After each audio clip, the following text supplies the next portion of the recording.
In this video, guys, I want to talk about MostPlus oxygen sensors. You know, there really aren't any videos on YouTube about this brand. So I decided to go ahead and give one a try on the downstream oxygen sensor. I replaced it with the MostPlus that I got off eBay for like 15 bucks. This was a couple months ago.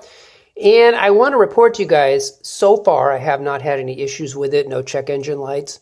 Now, I've used complete no-name Chinese brand oxygen sensors in the past, and it seems like maybe after 6 months, the check engine light goes back on.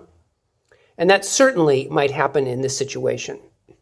I generally recommend that people use, for example, the OEM oxygen sensor when replacing their oxygen sensors. But think about this. Some vehicles have up to 4 oxygen sensors, and, at $100 a pop, you're talking about a lot of money. Whereas, if you have a really old car and you just kind of want to keep it on the road, you may want to give the MostPlus oxygen sensors a try.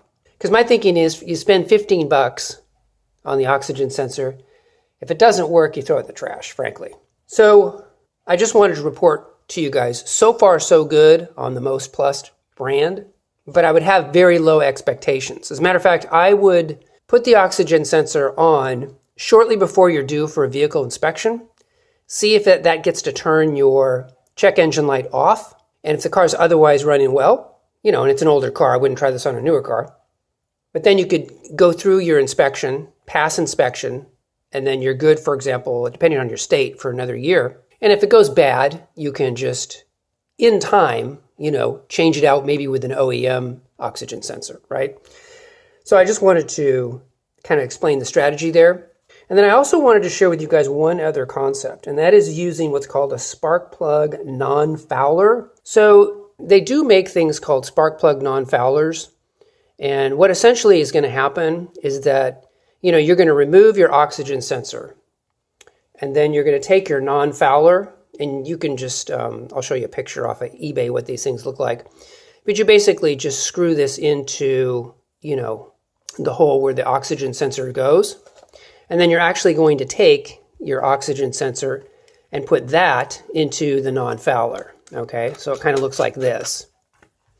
Now, what that's essentially doing is that's moving the sensor further away from the exhaust source. And because it's further away from the exhaust source, that will often turn off the check engine light.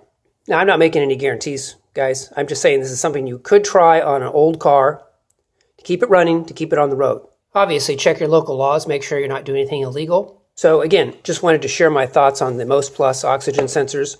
It's probably the cheapest brand that actually has a name to it instead of just being generic oxygen sensor. So far, it's been working pretty good for me. So I just wanted to share that for you guys. Hope you guys are doing well, and I will talk to you guys in the next video. Take care.